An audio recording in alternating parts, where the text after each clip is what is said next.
It is Thursday, and this is our virtual happy hour presented by Bud Light Seltzer. I'm Julie Donaldson. Another day in pads on the field, and a lot of positions rotating as coach has said they are going to go. As we get a recap of day 3 in pads, I'm going to bring along for this one as we open a tab our Washington football team insider Kyle Stackpole. All right, Kyle, day 3 in pads, and we're all a little confused on who's with the first team, who's not, and that's because the coaches are doing that on purpose as they're trying to figure out where players fit best. Give us a little bit of a recap of what you saw today.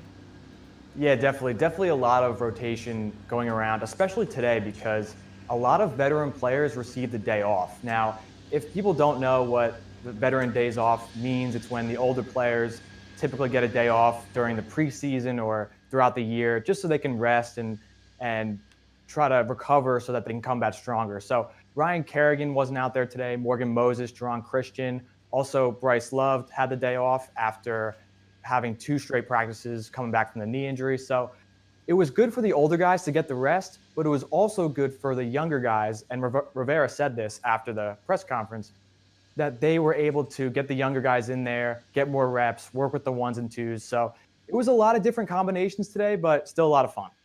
I know Adrian Peterson and Thomas Davis Sr. had veteran days off yesterday as well. And, you know, in talking with Santana earlier this morning, he said at one point, whenever he would have those, Santana Moss, he said he'd feel guilty a little bit, but then he realized that, yes, you do need that day of rest, and you are a professional at that point. You've earned the veteran day off, that you know how to go and approach it when you are on the field. So, yeah, take those days of rest. Make sure that you are good for when the season comes.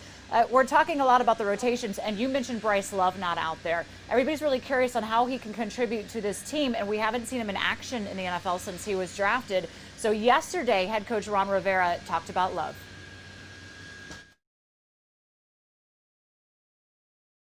I really do appreciate how hard Bryce has worked in the offseason in terms of his rehab program, and from where he's come, it's been amazing to watch. He's done a great job. Very smart, bright football player, loves the game, works hard at it. He's a guy that's multidimensional. I mean, you know, at Stanford, he didn't have to do a lot of routes and pass catching, but he's very capable, and we're beginning to see that. So, you know, this is a guy that could be an every down back for you. He's an explosive, dynamic player. Good quickness. He's exciting with the ball in his hand. So we'll see how he continues to progress and get better. And he has an opportunity to help and contribute on this football team, though. I did this event with the Women of Washington fan club, Kyle, back in February, and Love came out to kind of meet the ladies. And I asked him, of course, I had to go, how healthy are you? How much will you be able to contribute? And he said that he felt really good then, and he was training with Christian McCaffrey, which of course they went to school together. And you look at what McCaffrey did, and you say, oh, if Love can get to that, it could be really exciting. But when you talk about how all the running backs come together, it is running back by committee, but people want to know kind of where each are fitting in. Yeah, so right now there's so many different versatile running backs, and the coaches have really done a good job of mixing and matching them. So when Adrian Peterson wasn't in yesterday, you had Bryce Love and Antonio Gibson receiving the first team reps. Today, Bryce Love was out, so you had Antonio Gibson, you had some Peyton Barber, you had Adrian Peterson. But Bryce Love looks really good so far. He looks smooth running the ball, catching passes. Like Rivera said, they think he can be an every down back. He's just not someone who is going to catch passes out of the backfield and run outside. He can also run between the tackles. So they've liked what they've seen so far from him, as well as Antonio Gibson. And they knew coming in that they had the potential to have a lot of good backs. And I think the first 3 days have showed that. We're going to talk with Antonio Gibson a little bit later in the show, and I asked him, where is he more comfortable? Is it receiving or running? So he'll bring that to you to see where he fits in on the offense. Another position group that the coaching staff is really trying to figure out where their starters and who fits where is in the linebacking room. Kevin Pierre-Louis comes over from Chicago. He's entering his 7th season, and when he talked with the media, Kyle, you really heard that veteran leadership and presence that he had, and he was asked to break down the linebacking room. It was there to, let myself be known not just as a special teams player, but someone that can contribute significant time on defense. And then the competitiveness of the linebacker room also brought me here as well. You know, there's a lot of guys that I admire over the years. TD was a guy who, my time with the Seahawks, I remember after a game one time I walked up and talked to him and told him how much I appreciate his game that I paid attention to. Reuben Foster, I've watched him in college, and I admired his physicality, and and it's something that I wanted to be around to learn from as well. You got Bostic, who I've watched over the years. Once again, another physical side to side downhill playing linebacker, and Leak, who's reminds me of myself, not the biggest in stature, but his heart. You can see his heart on the field. And just each of the linebackers really are playing their role right now, making it competitive, making sure that we all show up, because at the end of the day, we are competing. This is camp. Like, this is a unit, Kyle, last season, and maybe even for the seasons before that, that didn't have the stability. They didn't really have the leadership of the playmakers or so, or they hadn't really emerged as you would like or needed them to be. To listen to KPL, it sounds like there's reason to get a little more excited about this room, but there's still, the coaches are working through their rotations. Yeah, I think there's a ton of reason to be excited. You have Cole Holcomb, Kevin Pierre-Louis, you have Sean Dean Hamilton, Thomas Davis, and the coaches have done a really nice job of rotating them through. So the first day you had John Bostic and KPL. The second day, Cole Holcomb worked in, and today Sean Dean Hamilton worked in. So there's a lot of different guys, a lot of unique skill sets. And Steve Russ said the one thing they have in common, the passion for the game. They're hungry and they're football junkies. So it makes sense that they're getting along on the field. And Kevin Pierre-Louis even said that even though there's a lot of rotation going on, there's good continuity within all the linebackers. So they haven't figured out the rotation yet, but there's been a lot of good signs going forward so far. Out. Our tab has started. We're going to see what is on tap when we come back. And Kyle is handing out superlatives. Yes, folks, we know it is only day 3 in pads. Never too early, though, to hand out superlatives. Or maybe it is. Stay with us. Take me out to the ball game. Take me out to the couch. Baseball or football or racquetball. We don't mind, we'll watch any at all. 'Cause it's root for the home team. Oh, way, we don't really care. Oh, no, I care. 'Cause sports are finally back, and there's a Bud Light there. A moment of joy, a source of inspiration, an act of kindness, an old friend, a new beginning, some welcome relief, or a cause for celebration. What's inside? Possibilities. What we deliver by delivering. This is the front door. Here's the living room.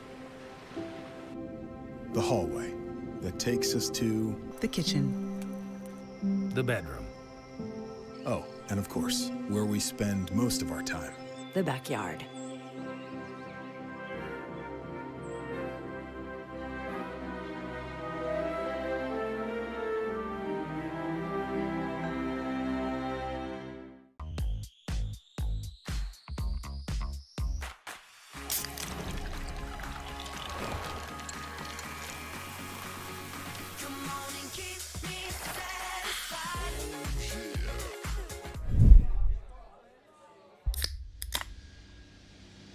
It is time to see what is on tap. Kyle Stackpole here with me. Kyle, it's very early, but we know everybody likes superlatives. Typically, though, they come at the end of the season once you've seen their body of work. But we're 3 days in pads, and you've decided you're going to hand out some that are way too early. Let's go through this. If I'm going to tee you up here first, I'm going to go with the biggest surprise so far. Yeah, so the biggest surprise, I'm going to go with Troy Apke. First 3 days of camp that we've seen, he's been the starting free safety along with Landon Collins. And a lot of people were kind of surprised by that. They expected Sean Davis to come in, and he was the one that would be paired with Landon. But it's been Troy Apke, third-year pro out of Penn State. Rivera loves his athleticism, loves his smarts, the way he gets to the football. So he's been surprising so far, but it seems like he's the front runner to get that job. So Troy Apke is the biggest surprise, but I have 2 more for you, a little more under the radar. There's defensive end Jordan Brailford, 7th rounder from last year. He's really flashed with the 2s and the 3s so far. And then tight end Marcus Baugh, who's been working in with Logan Thomas with the first team. He's someone that Washington signed this offseason. He was with Rivera in Carolina last year. And he's someone who no one really talked about, but he looks pretty good to make this roster. And we know that they need a tight end to be able to step up. That's one of the biggest question marks on this roster going forward. How about the biggest standout? Biggest standout, and we've talked about him a lot, I'm going to go with Montez Sweat. Second-year guy. He's bulked up. He has a year of experience, and it's really shown these first couple of days. He's taking on blockers, beating tackles, stuffing running backs. Today, he blasted through the line and strip-sacked Dwayne Haskins. So everyone's talking about Chase Young, and people have been high on Montez Sweat, and now everyone else is starting to come around like, hey, this guy had a great end to last year, and he's looking like he's going to continue it this year. And having Chase Young right out there with him when he is out there, I know that's motivating for Montez, because he wants to say, you know what, I was deserved as well of that first-round draft pick and wants to earn it. So it's only going to be good to make him kind of compete against each other and get the best out of each other as well as camp does go on. What about if we move on to most likely to get paid? I have a feeling there's probably anybody and everybody on the roster wants to be on this one for you.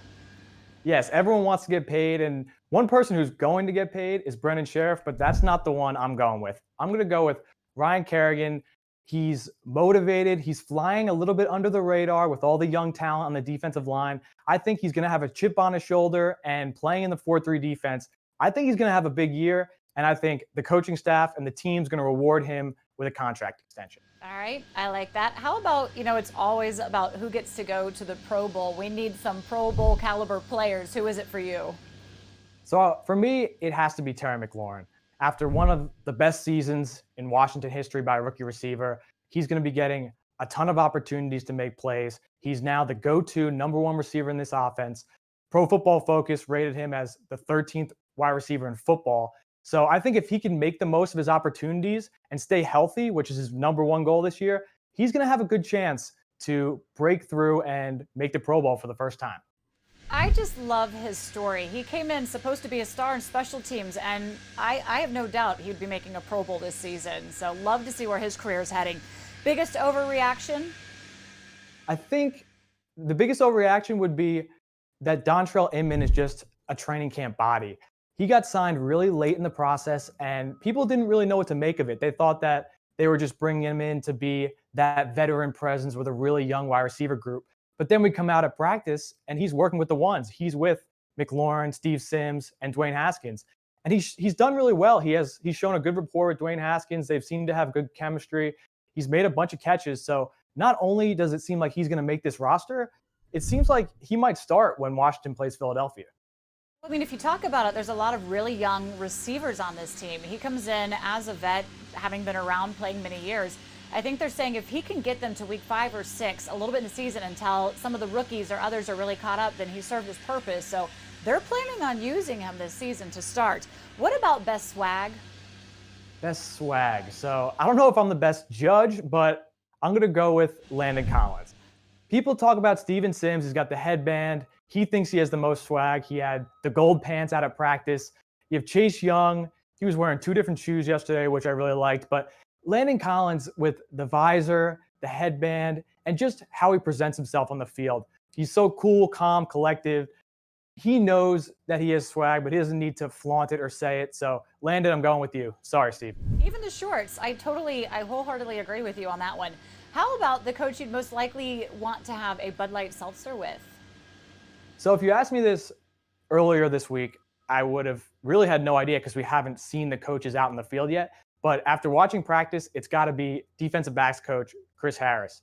He's so motivated. He's so energetic, so passionate.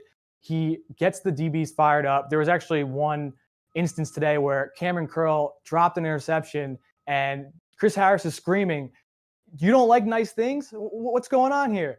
And then later in practice, when you had Greg Stroman got an interception, he was going crazy. He was the one who started the whole frenzy with the defensive backs. So he really gets them going, and I would love to just hang out with him, and his energy is really infectious. Yeah, he's been very impressive. I might just stick with Randy Jordan. I like love his job. I want to be able to be out there with him, like when the running backs are going through their individual drills. But there's a lot of coaches we have to get to know on this team as well as we go forward in this season. All right, our tab is up. We see what's on tap. When we come back, we are going to be cheersing today. Antonio Gibson joins us. The natural light is amazing. Hardwood floors. There is a bit of a clogging problem.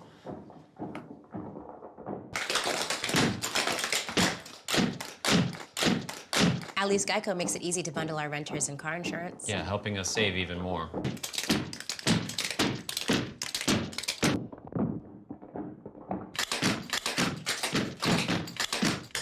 For bundling made easy, go to geico.com. Take me out to the ball game. Take me out to the couch. Baseball or football or racquetball. We don't mind, we'll watch any at all. 'Cause it's root for the home team. Oh, way, we don't really care. Oh, no, I care. 'Cause sports are finally back and there's a Bud Light there.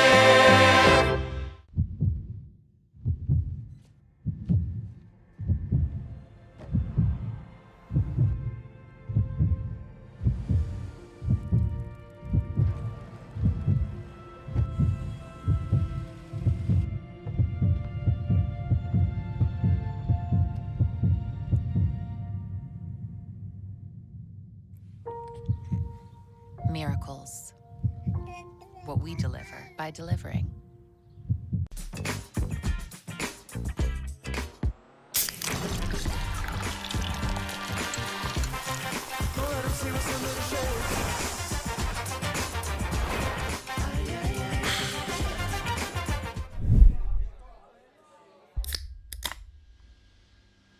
We are back on our virtual happy hour presented by Bud Light Seltzer. Every day we bring on a player that's expected to have an impact on this team heading into 2020, and we cheers to them. Today is Antonio Gibson. He was drafted in the 3rd round, 66 overall out of Memphis. While he was there, he played running back, wide receiver, and had a big impact on special teams. He had 14 touchdowns, 77 offensive touches, and 33 of them were carries. So where does he fit in on this offense? Well, here's cheers to that with Gibson. You're joining us. Watching a bit of practice today, you were quite active. It seemed like they were really making sure you got involved in the offense. How's it going for you so far? Good. Coaches is pushing me. Coaches staying on me. So, that's always a good sign. We saw you a lot in the RPOs out there trying to throw the ball to you. They seem really excited on many different ways that they can use you out of the backfield.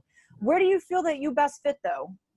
Wherever they need me. So I don't really put myself to a limit on where am I best. So wherever the team needs me, that's where I fit in. They call you the Swiss Army knife. What does that mean to you? Just being able to do multiple things. Like I said, I never put a limit on myself, and I've been doing it my whole life. So just being me, honestly. Is there a certain position or way that you line up that you like more than another? Not at all. I grew up, doing it all. I just love the offense side of the ball. All right. When it comes to these meetings, we're having to do everything via Zoom.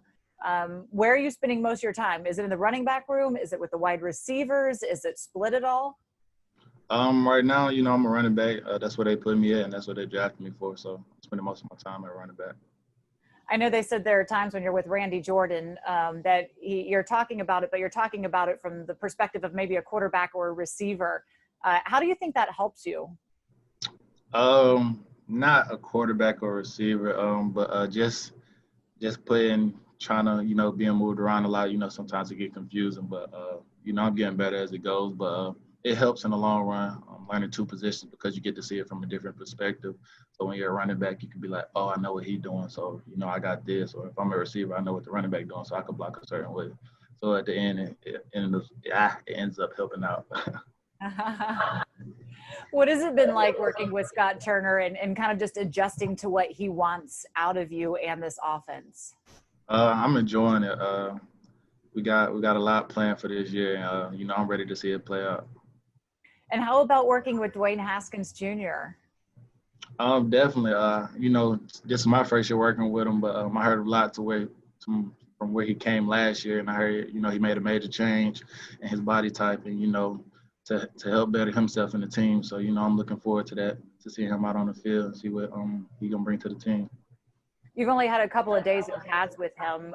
Where do you feel you are in connecting with him chemistry-wise?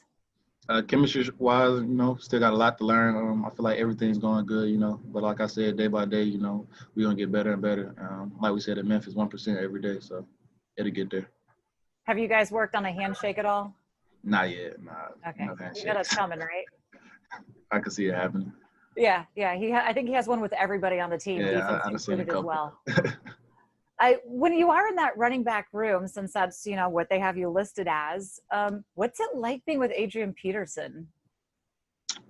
Just being able to have that guy there, like I said, in another interview, seeing him ask all those questions, him being a vet and all, still trying to learn, kind of inspires me and shows me like where I need to be. So if he's asked questions, I need to be on my toes too. If he's, been in the league so long, he's still trying to learn even more. So, he always keeps us on our toes. If we need help, he'll spit it to us. He's not selfish with it. He always looking to help. I appreciate him for that. Is there anything that you can share on with him of what's the greatest advice so far early on that he's given you, or the greatest thing that you've taken away from him at this point? So far, take care of my body. For him to be out there, seeing him run day in and day out, at that age is kind of impressive. So I'm pretty sure taking care of your body, like he told me, is very important. He hit me with a few tips on how to do that. So I've been needing that. So. Has he shared any honey buns with you? That's the real question and test there. No, I haven't had any honey buns yet. It's one of his guilty pleasures.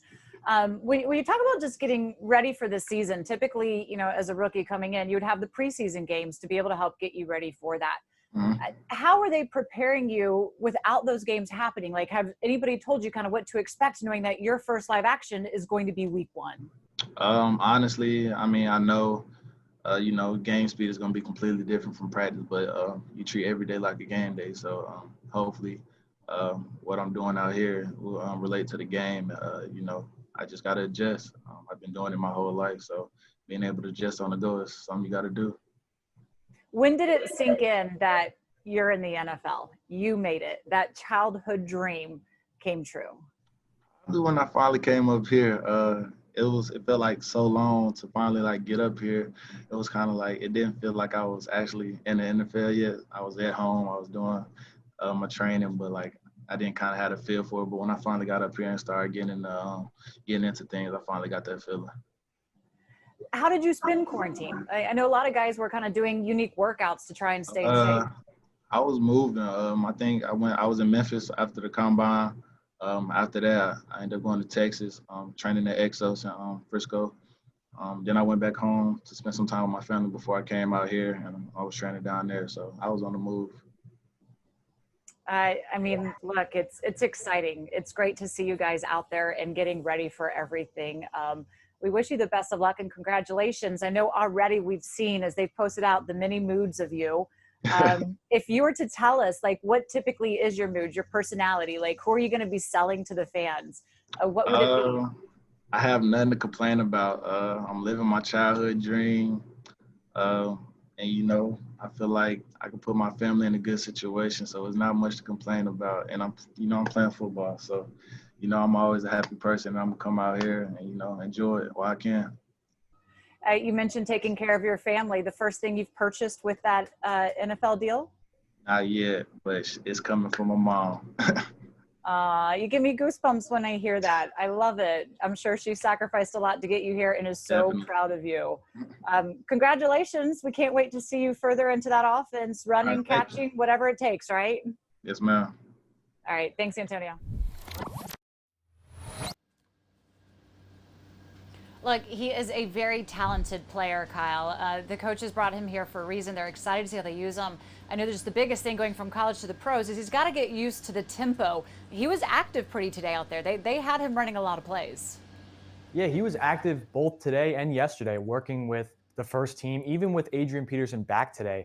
And he's really impressed me with how he runs the ball out of the backfield. So in college, I know he had a lot of rushing attempts, but he really was used as a receiver, but he's been really strong running the football. There was one play yesterday, it's actually on the Washington Football Instagram account, where he took a pitch outside and he had nice vision, turned upfield. He was running with power. He had a couple nice cuts, and he went into the end zone. So he's really surprised me with how naturally and how fluid he's been running the football. And that's just even better for the Washington coaching staff because they know he's a Swiss Army knife. They know that they can use him in any situation possible. So if he can go in between the tackles too, they have something. All right, we'll see. They have a lot of players, it feels like, especially in that running back room, that they can use in many versatile ways. And we'll also see if he has a role on special teams. But I have a feeling, I'm told that they want to use him a good 25 to 30 plays a game. So he may just be in the offense a good bit this season. When we come back, we're going to be closing it out, tell you what is going on and what you can expect as camp continues. Is the front door. Here's the living room. The hallway that takes us to The kitchen. The bedroom. Oh, and of course, where we spend most of our time. The backyard.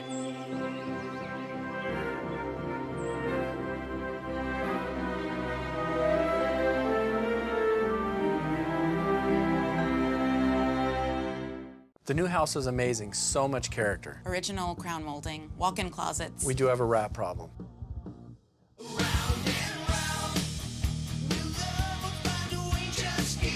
At least Geico makes bundling our home and car insurance easy. It does help us save.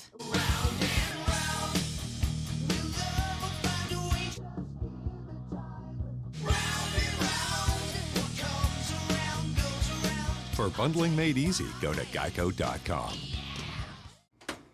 Take me out to the ball game. Take me out to the couch. Baseball or football or racquetball. We don't mind, we'll watch any at all. 'Cause it's root for the home team. Oh, way, we don't really care. Oh, no, I care. 'Cause sports are finally back and there's a Bud Light there.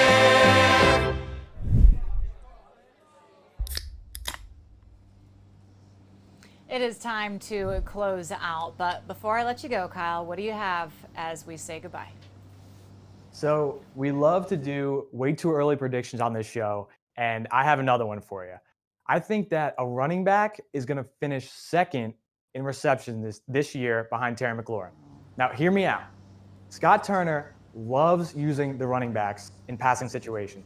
If we've seen anything out on the field, it's that the offense loves to motion and they love to target running backs in the passing game.